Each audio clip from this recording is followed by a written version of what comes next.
Buenos días, Dios les bendiga.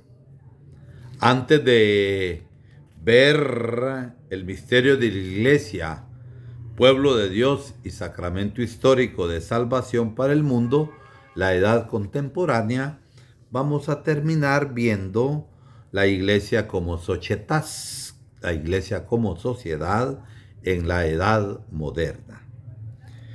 ¿Cuál era la situación?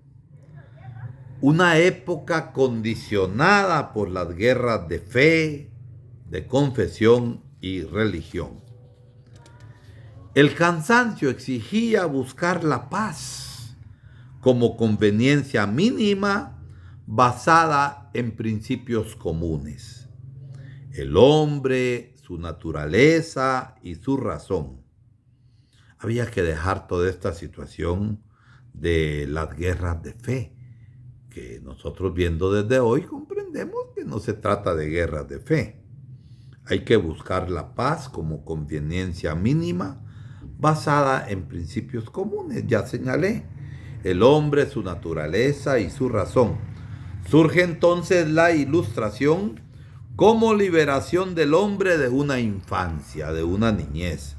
Hay confianza en el poder crítico de la razón. Se da la Revolución Francesa, crece el liberalismo y el racionalismo. ¿Cuál es la imagen de la Iglesia en toda esta situación, en este contexto? Aparece la Iglesia como una institución moral, sociedad plenamente constituida y con todos los derechos.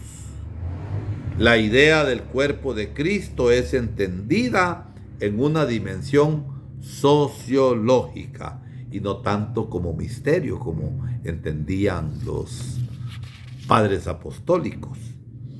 Como sociedad, es una sociedad de desiguales, dando cabida así a una nueva forma de clericalismo. Los sacerdotes son los más importantes. Y la eclesiología se transforma en una jerarcología. Se insiste en los aspectos de jerarquía. La figura de iglesia es la pirámide. En lo alto está el Papa y hasta el final de la pirámide, el Papa en lo más alto y hasta el final los laicos. ¿Cuáles son las consecuencias? Hay un resurgimiento de la dimensión jerárquica, sobre todo de la concepción papista ordenada de forma unilateral. Avanza hacia su ocaso el poder temporal del Papa. Gracias a Dios, porque el Papa es pastor espiritual de toda la Iglesia.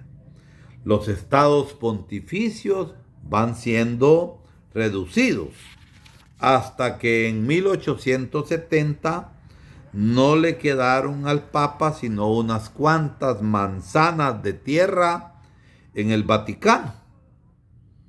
El Concilio Vaticano I aparece como un concilio renovador, pero lastimosamente fue interrumpido y solamente se desarrolló un tema, el del papado, el del Papa y su infalibilidad. Con Gregorio XVI y Pío IX, la Iglesia se pensó en contraposición al mundo. La idea de la renovación de la Iglesia, Ecclesia Reformanda, Iglesia en reforma, era impensable para ellos. El único que debía convertirse era el mundo. Ese era el contexto. Pero lástima que por distintas circunstancias el Concilio Vaticano I fue interrumpido por la situación tremenda que había en ese tiempo y entonces no se ahondó y se vio solamente el tema del papado y la infalibilidad.